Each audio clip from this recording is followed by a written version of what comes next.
Hello and welcome to another walkthrough of IAL Edexcel AS Level Physics. And today we are going to solve the latest paper of Unit 3, January 2025, which was conducted 2 months ago. And we will solve it together. Before going into details, please like and subscribe my channel and share with your friends and family members. I really need your support. And if you need any help in physics, you can reach me out on my given number on the left hand side of this video and in the description as well. Okay. So question number 1. A student investigated how the acceleration of a toy car on a ramp depends on the angle theta of the ramp. Okay. She placed a slide gate connected to a data logger near the bottom of the ramp as shown. As the toy car passed through the light gate, the longest part of the toy car interrupted the light beam. The data logger recorded the time t taken for the toy car to pass through the light gate. The student measured the length L of the toy car using digital calipers. Okay. Determine the percentage uncertainty of the measurement in L. Okay.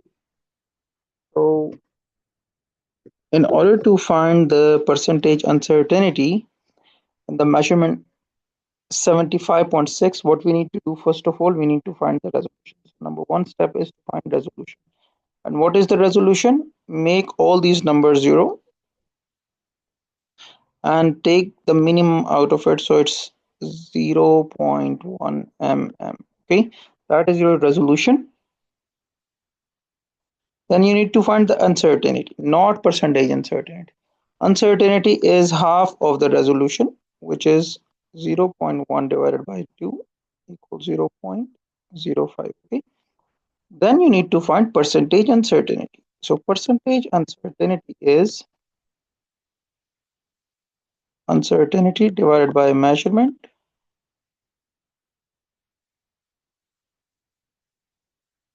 into 100. So what is the uncertainty? You have 0.05. What is the measurement you have? 75.6 times 100. And when you multiply all that, you get the answer 0.066%. Okay. The student adjusted the ramp so that the theta is equals to 20 degrees. She released the toy car from the top of the ramp and recorded T from the data logger. T equals 44.7, 44.6. You need to find the mean value. So how many times you have? 5. You need to add them all. Very easy.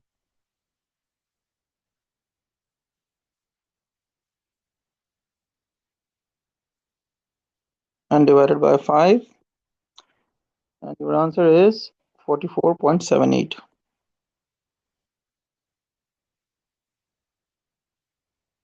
Okay. Determine the percentage uncertainty in the mean value of t. So when you have like so many numbers in the table and you are getting the mean is actually your measurement. And for that, your formula should be maximum minus minimum divided by 2 over mean measurement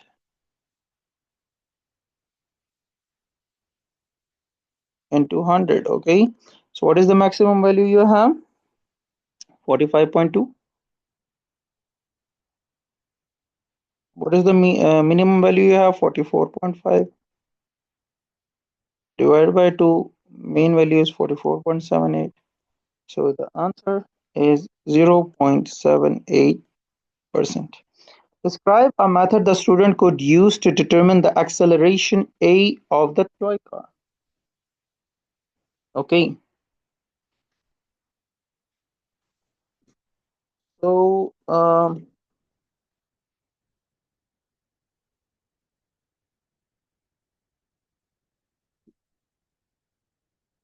let me solve one of my confusions. Yeah, okay. That's fine. So first of all, what you are going to do, you have initial speed as v0 u0 because it is starting from rest. Need to find the final speed,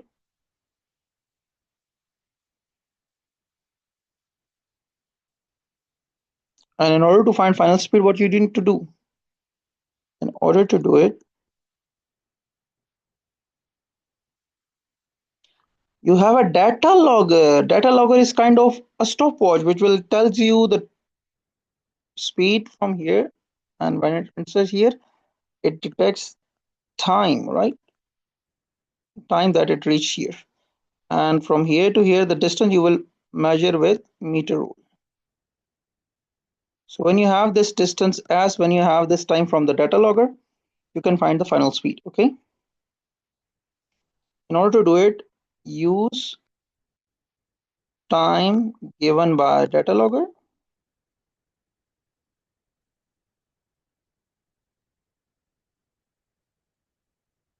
and distance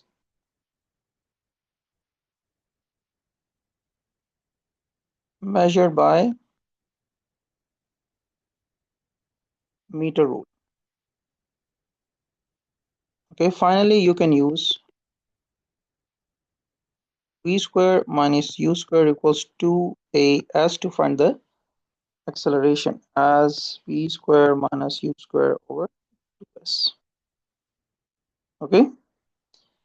Concrete is often used to make supporting beams in buildings. Strands of material can be added to the concrete mix to produce fiber reinforced concrete. Very important question. So when you are making the fiber and you put some fibers in them, it will not break so easily. Okay, so it increases its strength. So this is the thing that they are telling you because of the constructive or civil engineering. Because some of you are going to be civil engineers, they're giving you a little bit of the touch. Okay, so a student had some small beams made of fiber reinforced concrete. Each beam was the same size. He placed a beam across two supports as shown. Describe a method the student could use to determine an accurate value for the maximum force a beam can support. Okay, so you have to find that how much a beam can bear the weight. So first of all, you will say place the mass or weight at center of beam.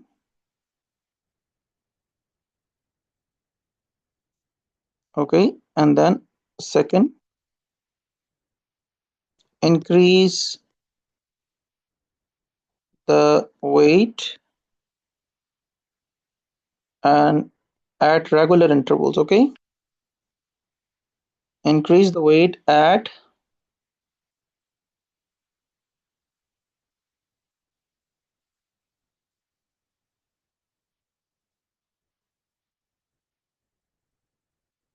and note down.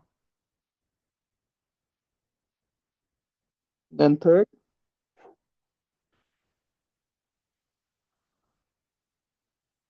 the point or the weight at which its break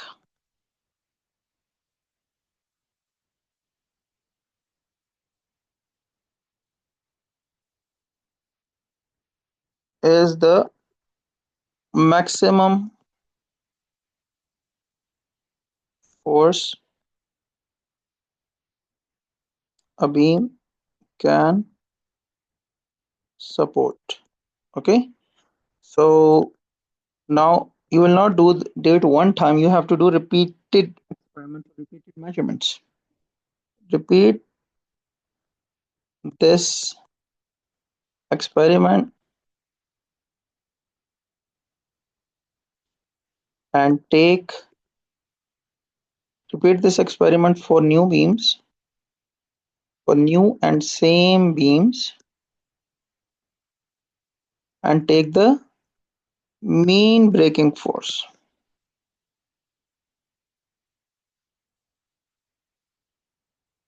And the mean all of all forces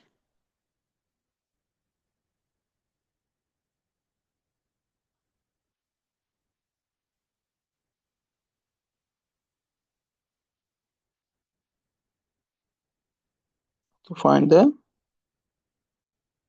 correct braking force.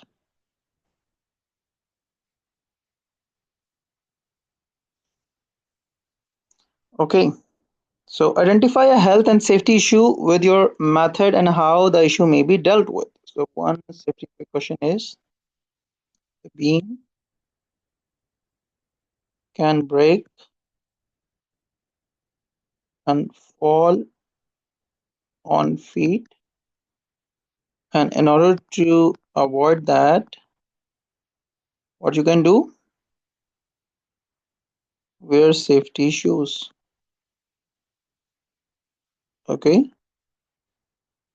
the student repeated the experiment using beams that contain different masses of reinforcing fibers. The student's results are shown in the table. Criticize the recording of these results. First of all, inconsistent significant figures. Somewhere you have 2, somewhere you have 3, somewhere you have 4. Inconsistent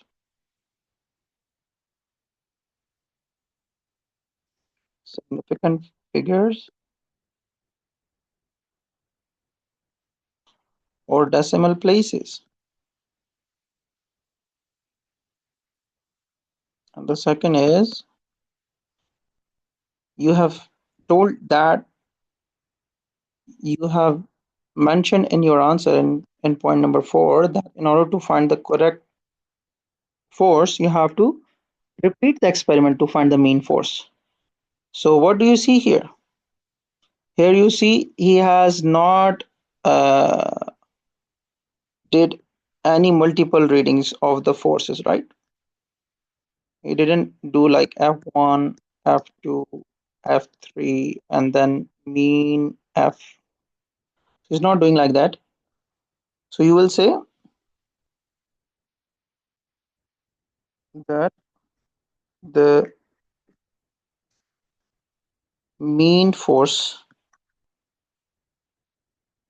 repeat experiment is not performed.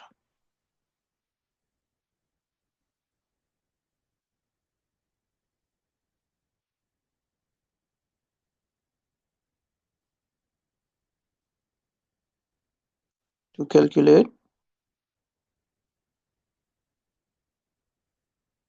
mean force. Okay.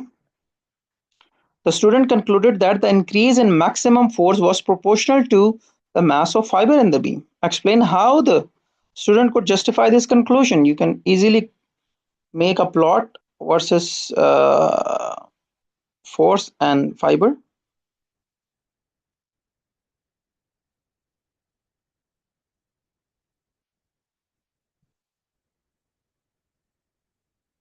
Fiber on the x, force on the y, and for the given table, when you plot the graph, you get a straight line. Create a graph between force versus fiber mass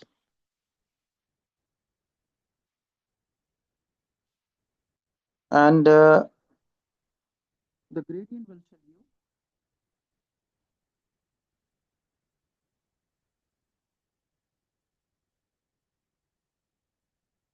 which shows fiber mass is directly proportional to force required to break the beam.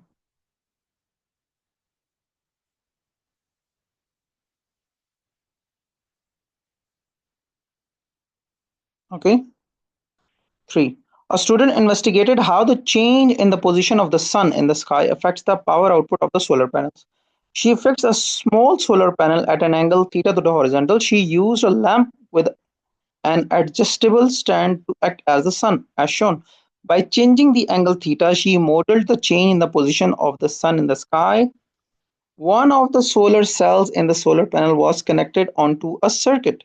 The circuit contained a 10 ohm fixed resistor, an ammeter, and a voltmeter as shown. The investigation is affected by background light, suggests that the student should do what the student should do to control the background light during the investigation. Perform straight away because background light is disturbing your experiment results. So perform the experiment in the dark.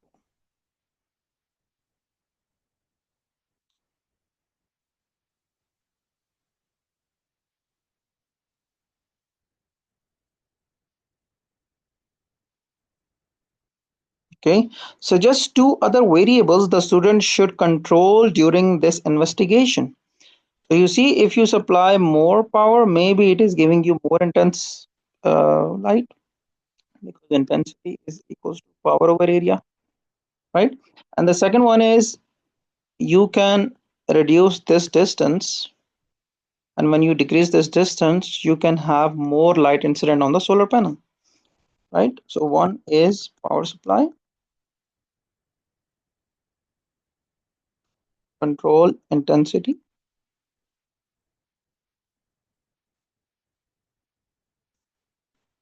The second one is the distance between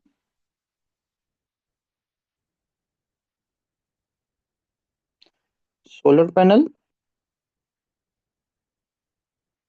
and the bulb. Student used a light meter to determine the power P in of the light incident on the solar cell. She used the angle theta for each position of the lamp. For each angle, she measured the current I and the potential difference V for the solar cell. She calculated the output power P out of the solar cell at each angle. She calculated percentage efficiency of the arrangement. Her results are shown in the figure. Calculate the missing values of P out and efficiency. Simple and straight. So P out you need to find. P out is actually equals to product of V into I, right? So it will be equals to 0.536 multiplied by 22.4. So P out is actually equals to 0.536 into 22.4, which gives us 11.9 milliwatt, and efficiency is power out over power in into 100. That suggests output is 11.9, input is from the table 46.1.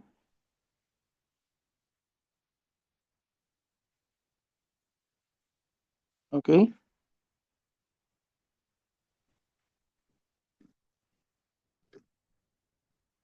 so answer is 25.8%. Okay, so these two answers you need to write here, here, and here. The student plotted a graph of percentage efficiency against theta. Determine the maximum percentage efficiency of the arrangement and the corresponding angle max. Maximum efficiency and the theta max. So first of all, you need to draw best fit line.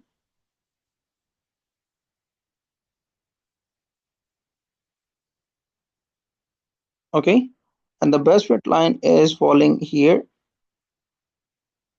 which is 29.2, 29.4, 29.6. All right.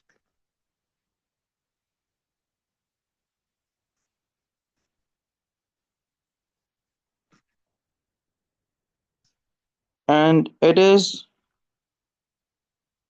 visible at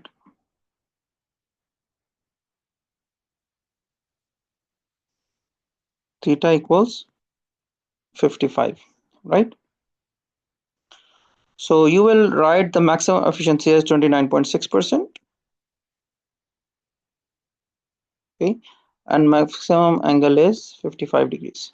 Explain how the student could collect more data to increase the accuracy in her values of the maximum percentage efficiency and delta max. Now you want more accuracy. When you want more accuracy, you need more values, more number of individual readings, right? Now you see, when is the first reading taken? At 35. When is the second reading taken? 39. When is the third reading taken? 44. So it means, you see, here the interval between 39 and 44 is 5, whereas the interval between first and second measurement is 4. It is not a good way to do it. So you have to take a smaller and regular interval. Use smaller and equal interval between two measurements. Okay, this will increase the number of individual readings.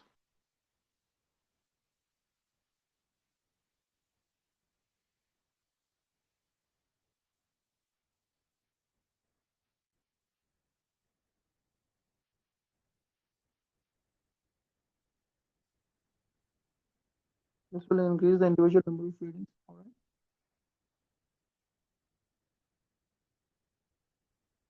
And what else?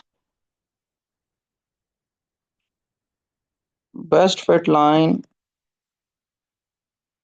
will be more appropriate,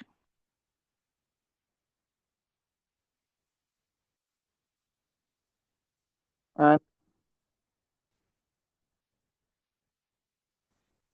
efficiency and angle theta will become more accurate. All right.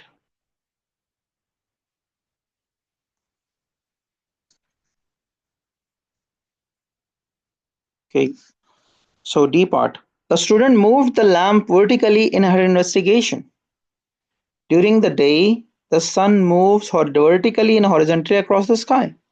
State the direction in which light should be incident on the solar panel for the maximum power output. Like that. This is your solar panel, and this is light should come like that. Perpendicular. Light should fall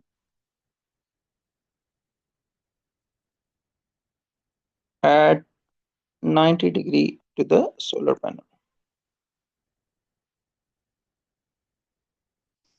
Okay, because that in that way it will deliver the maximum of its energy. Explain how this could increase. Okay, the solar panel at solar power stations are mounted on motorized stands. So these are the motorized stands. Explain how this could increase the energy generated during the day.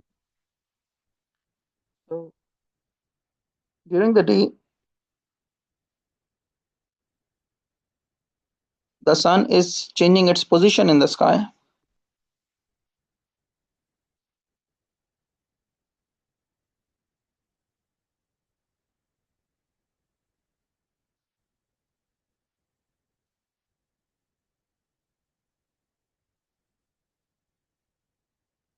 Okay, and the motorized stands will try to keep the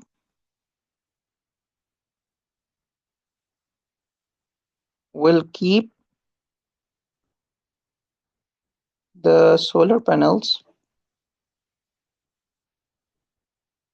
at 90 degree to the incident light or sunlight. By doing so, what would happen? The efficiency will be improved. This way, the efficiency of solar panels will increase. Okay. Last question. A student used a source of ultrasound to create a standing wave in a narrow container of liquid. The standing wave created layers of increased density in the liquid. This caused the liquid to act like a diffraction grating.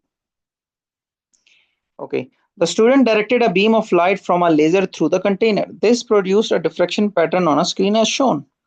The student varied the frequency f of the ultrasound. For each frequency, he measured the distance of the first order image from the central maximum. He then calculated the diffraction angle theta of the first order image. His results are shown. Use the table with corresponding values of sine theta. Okay. So we have to find sine theta. Okay. Now for the first value, for example, if I take the sine theta sine theta of 0.052,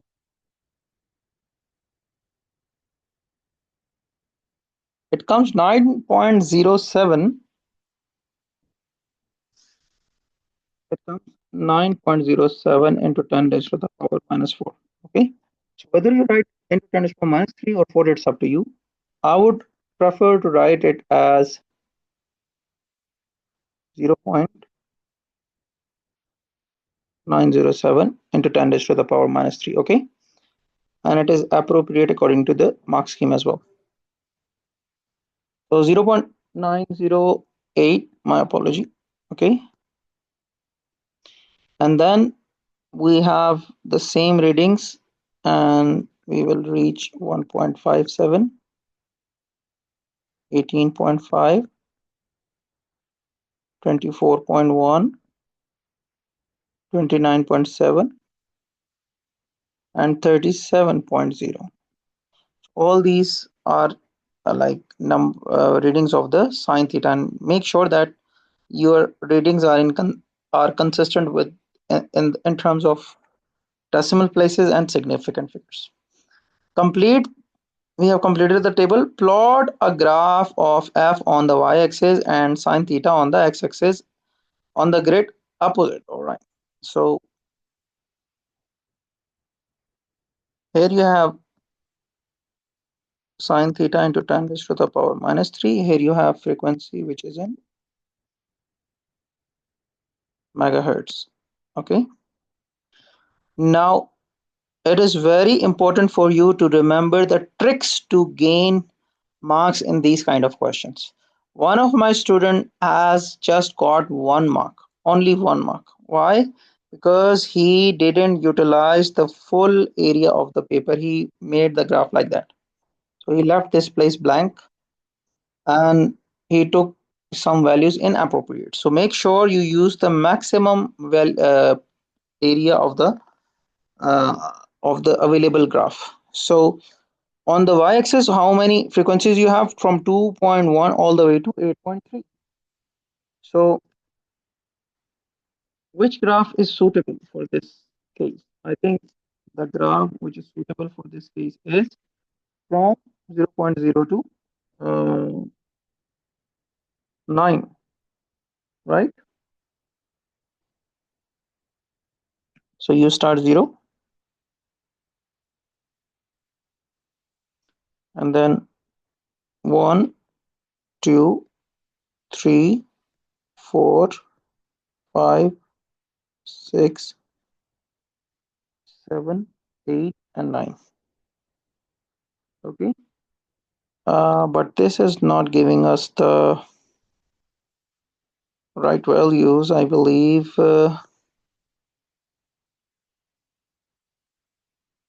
0, 1, 0.51, 1.52, 2.53, 3.54, 4.55, 6.15. No, it's not coming that way either. So I think I should start at 2. Will it be fine? We have to occupy the maximum area.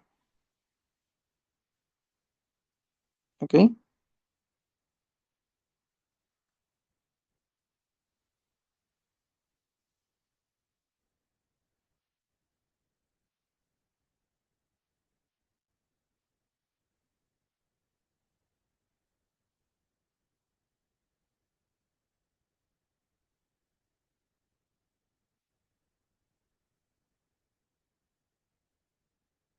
Okay.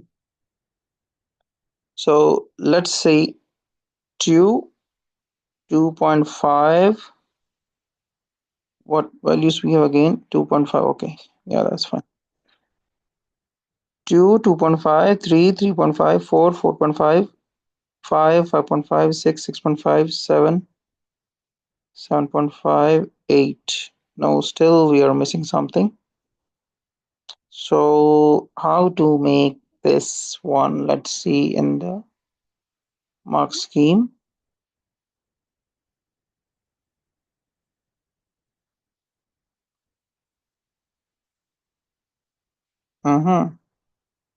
So they took that way: 0, 1, 2, 3, 4, 5, 6, 7, 8, 9. Okay.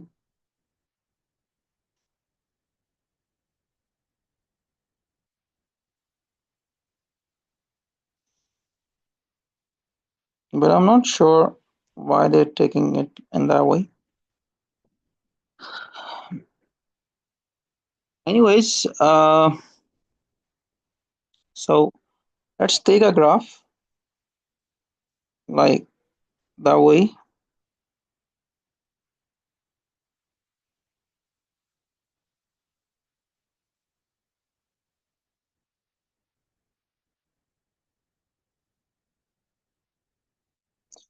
Okay, I think that is quite appropriate. And what about the values of the sine theta? The sine theta values are from 0.9 all the way to 37, right? So not 37, it's actually 0.307. My apology, I made a mistake here.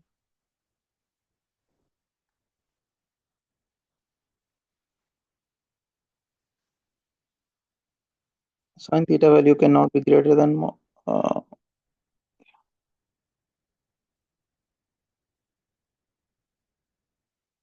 so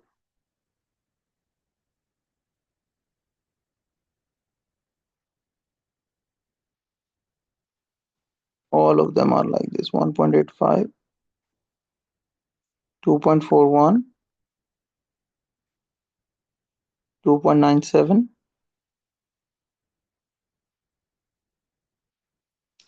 and 3.7. All right. Now we have the values from 0 to all the way to 3.7. So again, it's 0 here, 1.51, 1.52, 2.53, 3.54. Okay. So I think it will go like that. It will do much better. Yeah, 0, 0 0.5, because we need to occupy more of the space. 1.5, 2, 2.5, 3, 3.5, and 4. Okay. Now plot them and you will get a curve like that. Okay. Well, you have to find the best fit line, and I'm leaving this one for you, and I'm showing you the mark scheme. So now please check the mark scheme. It is telling you that label your axis with quantities and units. So have you done that? Yeah, you have done that. Then sensible scales, you have taken the scales. Okay. Plotting has been done, line of best fit. So best fit line, if you draw well, you will get 1. If your scales are too small, too big, no marks. Okay. So once you are done with that, you need to go to the next question. Okay. The student derived the formula lambda equals v over f sine theta, where lambda is the wavelength of the laser light and v is the speed of the sound in the liquid. Explain how a graph of f sine theta f against sine theta can be used to determine v. So gradient is actually equals to f over sine theta, right? So you will write gradient is actually equals to f over sine theta, and this formula is giving you lambda equals p over f sine theta. So just rearrange and you will get lambda f over sine theta equals V. Okay, and wavelength times this f over sine theta is your gradient. So this formula will be used to find the speed of speed of, was it light or was it what? It was sound, yeah, speed of sound. So now you need to find the value for the speed of sound. Now your speed of sound is equals to lambda into gradient. Okay, and from the graph we can see from the maximum what is the gradient because we don't have enough time. So they say gradient is 7.9 minus 1.2. Wavelength is 650 into 10 to the power minus 9. 7.9 minus 1.2 divided by into 10 to the power 6, my apologies, because it was megahertz, divided by what is the value of sine theta? It is 3.5 minus 0.5. 3.5 minus 0.5 into 10 to the power minus 3 because of the sine theta. When you multiply all of them, you get the answer to be equals to 1430. Okay, so 2. The student is told that this liquid is either petroleum, castor oil, or glycerol. The table shows the speed of V in these liquids. The student estimated the percentage uncertainty in the value of V determined from the graph to be 5%. Deduce which liquid was the container. Okay, so they are saying whatever the value of speed that you got from the graph, which is 1430, it has a 5% error. Okay, like that. Now you need to check whether it is petroleum, castor oil, or glycerol. So for that, you have to convert percentage uncertainty into uncertainty, because percentage uncertainty is a number, percentage number, but uncertainty simple is a number. So you write the formula for percentage uncertainty, which is equals to uncertainty divided by measurement into 100. Percentage uncertainty is 5 equal uncertainty. What you need to find, measurement is 1430 into 100. Okay, so from here UC equals uncertainty is 430 into 5 divided by 100, and uncertainty is coming out to be a number, right? And that number is 71.5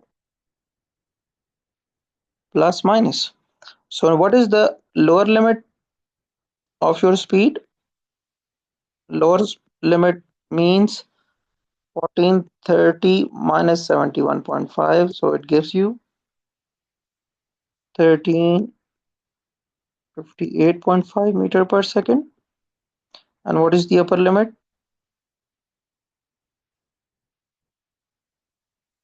Upper limit is 1430 plus 71.5 is equals to 1501.5 meter per second. Now you can see where does this value falls. 1330, 1474, or 191. It falls in the castor oil region. Okay, so the liquid is castor oil.